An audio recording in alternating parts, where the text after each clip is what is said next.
people, it's your girl Adeola. So Nigerian president appointed new national security advisor and service chiefs. We are finally doing something about fighting Boko Haram. Koledowo, my brother. Oga Buhari must have watched our last episode. Yes, Benny. Oga Buhari, you keep watching and we will keep talking. You know, do it. You see, this show is very effective. So it looks like the EFCC is getting back on its feet. You guys have seen how they've been arresting a lot of former governors lately. By the way, that former governor of Jigawa, the one that was sent to prison with his sons until the next hearing. I heard that the man has been released too, that they bailed him out. I said, Haba, this is not fair now. It's not fair. If this were to be young graduates with no jobs doing Yahoo scam, if anybody tries to bail them, they will say no. Look at these people. It's so not fair.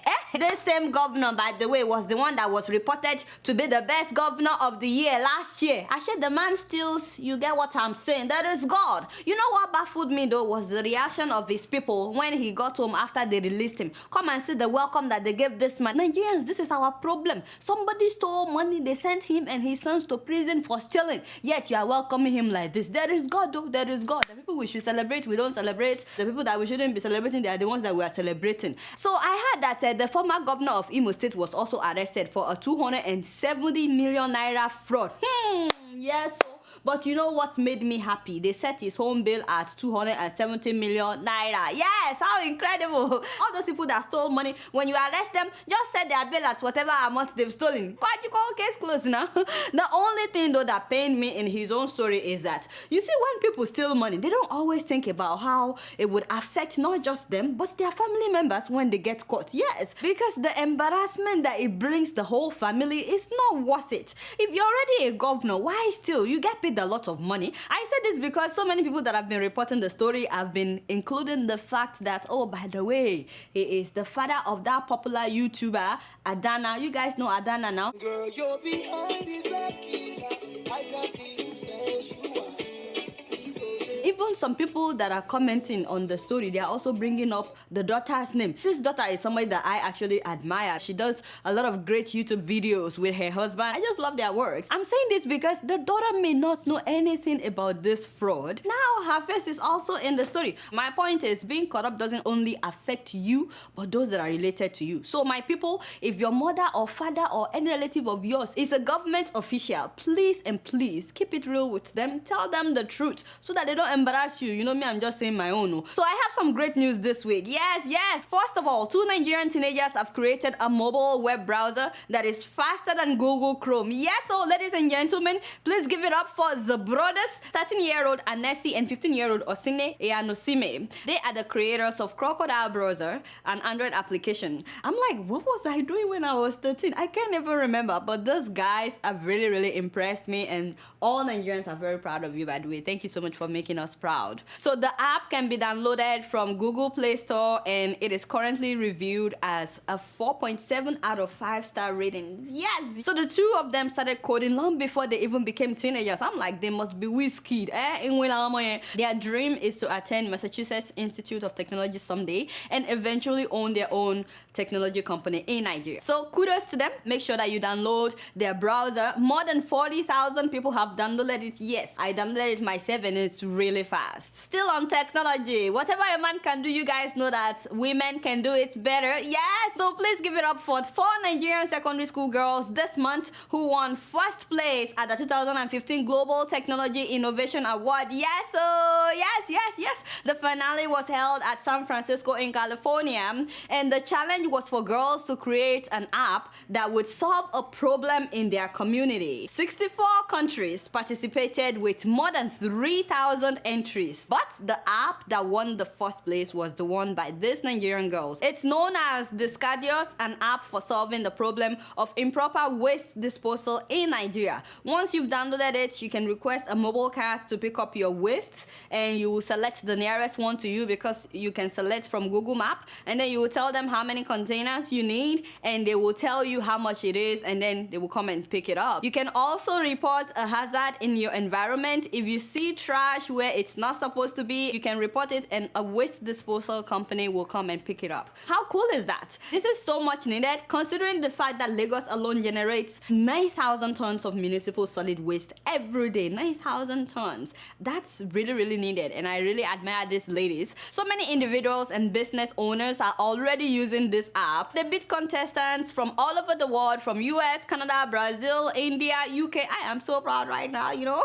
My girls won $20,000. Shallow. One of them said something that I really appreciate and I cannot forget. People mostly believe that ICT boys, fashion shopping girls. So us doing ICT, it inspires a lot of girls, not only in our country but in Africa and the whole wide world. Amen, sister, amen.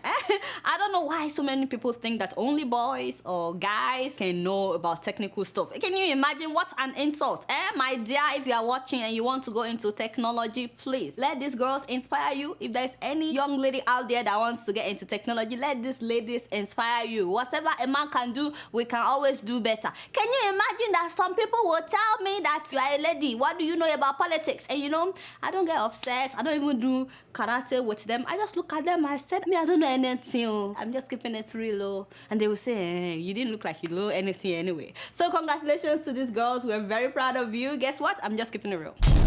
Moving on to Rwanda. Yeah, so, you know, I like that song, We can watch that movie after, but right now, can we stay focused? This is very serious. My people, last week, Rwandan lawmakers voted in support of Mr. President running for third term. I'm like, what? Paul Kagame, who has been in power since the year 2000, 15 years ago, the man still wants to do third term. Hey, you see what I'm saying? His political party, the Rwandan Patriotic Front, has been in power since 1994, 21 years ago. Yes! In fact, the MPs voted not just for third term, but they voted in support of a petition to remove presidential term limits completely from the Rwandan constitution, which means that Kagame can extend his rule even beyond the third term. Why do we like to do this in Africa? Why is it that once they get in power, they don't want to leave? Some of them would do well, and then they want to do third term, and they just spoil everything by that ojukokoro of wanting to do third term. What do they call ojukokoro in English? Thank you, Jare. Greed. Because of greed, they want to spoil all their good works. Why must you do third term? And don't get me wrong, I've had a lot of arguments that if that is what works in Africa, why must we change government every few years like they do in Western countries? I said, you know, maybe these people have a point, but why do we call it democracy if you will not be democratic in sharing power? Stop calling it democracy if one man must rule by fire by force till death. Just change the name. That is the only problem that I have with it, is that you keep calling it democracy, but you're not willing to share power. Don't get me upset, Joe. So first of all, I like to say that Kagame actually deserves credit in many ways. He revived the economy after the genocide, and I've heard that in Rwanda, especially in the cities like the capital Kigali, I've heard that electricity is stable, as in you get 24 hours of electricity. Something that we don't enjoy right now in Nigeria. Not only that, I heard that water is constantly running and that the roads are good. In fact, a Nigerian friend of mine that was there last month said, Adeola, I was so ashamed of being a Nigerian when I got to Rwanda. I'm telling you, there was no litter on the street. Everywhere was clean. I was like, no kidding. Another thing to praise Kagame for is having a lot of young people in government. I've heard that there are so many 30-something-year-olds in key positions. Again, I have never been to Rwanda, so please correct me if I'm wrong, but these are things that I've heard. But having said all that, the man is also described as an authoritarian ruler and a dictator for two reasons. No press freedom in Rwanda, none whatsoever. In fact, in Rwanda, the penal code, Article 234, says a journalist can face up to a year for writing or saying or drawing anything that may be perceived as insulting to a government official or police. Which means they can't even draw political cartoons that may be perceived as insulting to any government official. And then this penalty doubles to 2 years in prison if the journalist writes or says anything or asks any questions in court or parliament that may be perceived as insulting, which means that you cannot ask members of parliament questions that may be considered insulting. Now, if the journalist writes any story that is perceived as insulting towards Mr. President, I'm telling you, that warrants 5 years in prison. Just imagine. So if somebody is doing a show like I'm doing now, and you know how I say all this stuff about Mr. President, Jonathan, or Buhari, I could be arrested and given 5 years years in prison for keeping it real. Hey, this is not fair. And as a result of this, many journalists in Rwanda actually censored themselves because nobody wants to go to jail. So when it comes to reporting the activities of the military and that of Mr. President, you better keep your mouth shut. That's what people tell each other. The second reason that he's considered a dictator is that he's very ruthless against critics and opposition figures, whether they are at home or abroad. Kagame does not tolerate any strong opposition voice. In fact, many of his former comrades have fled the country, saying that their lives are threatened. So the Democratic Green Party, that is Rwanda's only credible opposition group, they've said that they oppose this plan to amend the constitution to allow the president to run for third term. Despite that, though, the MPs went ahead, saying that, oh, they got more than 3 million signatures in a petition. So therefore, everybody in Rwanda wants Kagame to come back. Keep in mind that the population of Rwanda is 11.8 million. It's not as if this signature even represents half of the population. Also, many people that signed the petition said that they were forced to sign it. This young man didn't want to sign. He says he was threatened as a result. When I refused, the local mayor said that if I needed any type of administrative form or document, I wouldn't be able to get it. They treated me like an enemy of the state. Just imagine that. They actually threatened people to sign the petition. Now, one thing that you probably won't hear of or see any photos of is people protesting in Rwanda, like how people have been protesting in Burundi when their president said he would run for third term. That's because protests are not allowed in Rwanda. You are not allowed to protest. You will be arrested. People who criticize the government lose their jobs or they get arrested. So if you go out on the street trying to protest, they arrest you, they harass you. Nobody even wants to associate with you because of the consequences of being labeled as a protester. So Rwandans outside Rwanda would protest. They protest in UK, in US, but you will not hear of Rwandans in Rwanda protesting. So right now that the president said he wants to do third term, you will probably not hear any of them complaining, but that's because they are not allowed to, which is very, very sad. So many people even link Kagame in the genocide that killed 800,000 people in Rwanda, but of course no one is allowed to say anything about that because it would be considered insulting to the presidency and you're facing 5 years in prison. So it's very obvious that the government of Rwanda wanted to change the constitution, but they wanted to make it look as if the change was being driven by the people. That's why they went by trying to get signatures and forcing a lot of people to sign the petition. However, if term limits are removed in Rwanda and Kagame runs again, then he would join a growing list of leaders in East Africa who are no longer practicing democracy, even though they say they practice democracy. Like in Uganda, for example, where the president has been in power since 1986, yet is expected to run again next year. It's so funny that the president of Uganda, the man that has been in power for 28 years, is now the one trying to convince the president of Burundi not to run for third time. Look at that. How ironic. Of course, it did not work. It's actually a joke that he will be the one trying to tell the president of Rwanda not to run. Which is why Burundians have continued to face political unrest over their president's bid for third term. Anyway, you guys know I don't know anything. I'll keep you updated about whatever happens in Rwanda. I don't know why some African leaders feel like they are the only savior. They are the only one that knows how to do good stuff. When you do well and then you overstay your time, you start to lose your popularity among people. You guys know I don't know anything. Guess what? I'm just keeping it real. My dowry, this will be more than enough. My people, sorry, we are trying to raise money. We need to buy some chocolate for our people in South Africa. My people, I need to save my people. Can you imagine from this guy that calls himself a prophet or whatever? In fact, I'm starting to get tired of talking about him. But you know, he seems to like attention. So he keeps doing crazy stuff so that he will continue to be in the news. Can somebody please arrest this guy? His name is Penuel Muguni. He's a 24-year-old prophet that made his members strip naked. The other time I talked about him after supernaturally making them feel hot. I don't know what that means. So they started stripping naked in church. And for some time now, he's been making his members eat anything, telling them that he has blessed it. So now it is food. Go and eat. So they've been eating pieces of cloth and they've been eating each other's hair. They even fight on each other's hair, the weave, whatever. But what do you call it when a pastor holds a live snake and tells his church members that they should eat it and it will become chocolate in their mouth? Hey, whoa. Hey, whoa, chai! You see why I have to raise funds to buy real chocolate for these people? They must be really, really hungry for chocolate or something. I don't know. Live snake, oh. And I cannot believe that these morons were also eating the snake. Chai! Hey! So you are so desperate to eat chocolate. You see why I have to start collecting money to buy chocolate for these people, eh?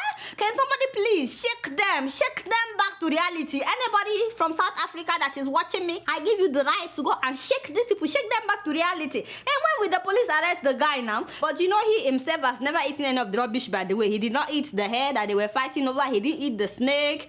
He didn't strip naked. You know that he rides them like a horse. Once in a while, he will get on top of them and just ride. Yeah! There's God, there is God, yet they keep going back. I'm honestly starting to lose my patience because my people perish for lack of knowledge. South African government, you can't say that you don't know about this. The day that the guy will give them poison to drink and say that I have prayed over it, that is when it will be too late. I'm telling you, the only thing that I've heard so far is that the Society for Prevention of Cruelty Against Animals went to question him about this snake, but that was it. I think they need to arrest him. Let them arrest him because if they don't, he will continue to give people stuff to drink. Apart from snake, he also told them to eat stone, and these ones are also swallowing stones. Just imagine. It reminds me of that Brazilian pastor, the one that I talked about like 2 years ago, that said that his sperm is a holy milk. Hey, whoa! Can you imagine? Thank God that he was later arrested, but not before several women in church had oral sex with him right inside the church office. Jay!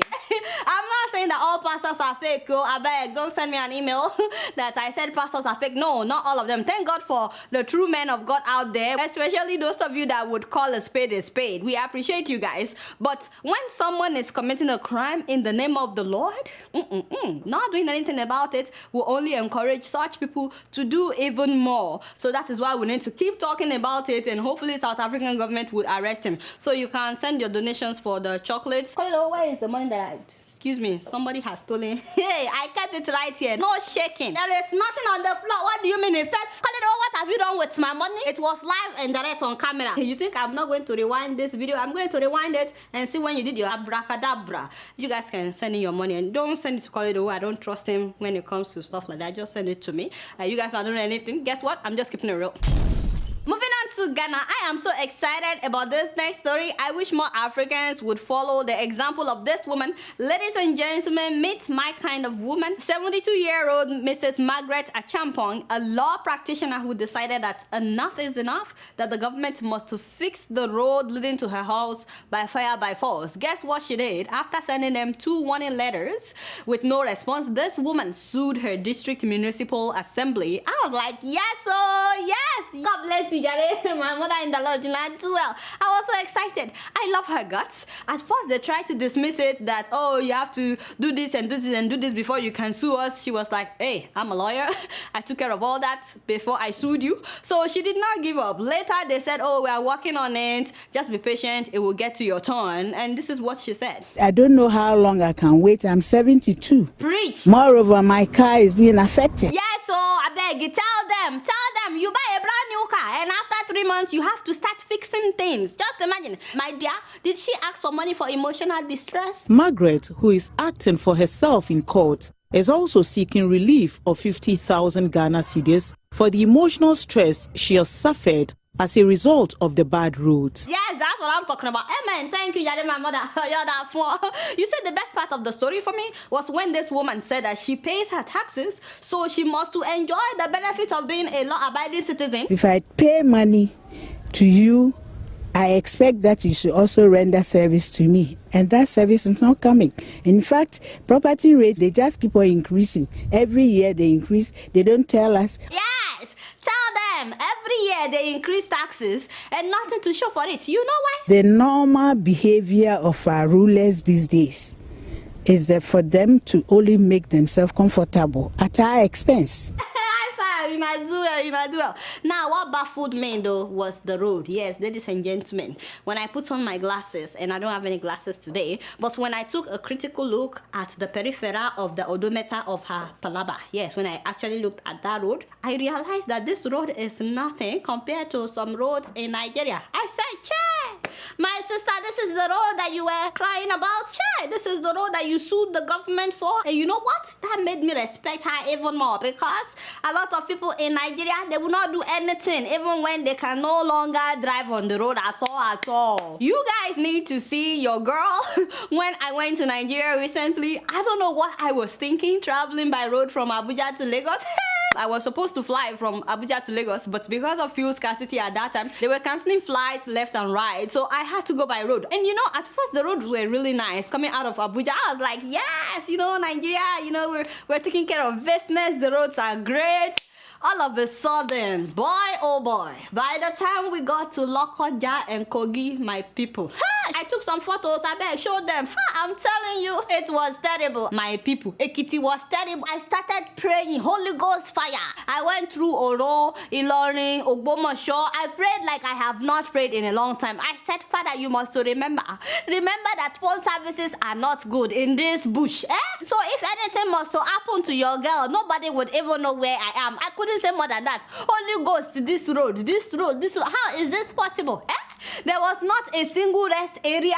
So if you needed to use the bathroom, the driver will stop by the roadside, and he only stopped once so that you can do your business by the roadside. I said, And I could not believe that everybody else in the car was not concerned at all by the state of the road. I wanted to shake the people and scream and say, people, this is not right. But they would think that I'm crazy because they're so used to it. Above all, our driver was speeding like no man's business. The guy would try to overtake without a clear view. And I will be the only person in the car shouting, "Oh God, driver, now what do you do?" And then he would pull back and slow down. And I'll look at everybody else like, why is nobody saying anything? Finally, when we were already in the city, getting close to our destination, this driver was still driving recklessly. So when he realized that this small girl will not shut up her mouth, that was when he said, my sister, it's not my fault, so it's just that I really need to use the toilet. So when I heard that, I didn't know what else to say. He needed to poo-poo. I guess it's complicated when there's no rest areas where you can use the toilet or anything. So when will somebody sue the Nigerian government for failing to fix our roads? We pay taxes in Nigeria too, no? So people are literally dying on these roads every day. In fact, this same Kogi road that I traveled on, 30 people died there earlier this month in an accident. 30 people in one day just on the Kogi road alone. So if this woman could sue the government for failing to fix the roads leading to her house, I don't know why we can do something about the roads in Nigeria. There are good roads in Nigeria. Not all roads are bad, but there are really terrible roads in Nigeria. It doesn't matter to me whether you're rich or not. The bad roads will kill anybody in Nigeria, and definitely it spoils all cars. So the case has been adjourned till July 21st. I'll keep you guys updated. But honestly, even if she doesn't get what she wants, at least she did something about it. And I know that they will feel embarrassed now that their story made international headlines. I'm sure they will fix her road at some point. You guys know I don't know much. Guess what? I'm just keeping it real. Before I leave today, I'd like to wish all my Muslim followers happy Eid al-Fitr. I hope I'm saying it right. Barika de Salah. Ecuador. Alright, y'all. It's been real, and I'm keeping it real right up in here. Until next week, I'm gonna see y'all later. Peace out.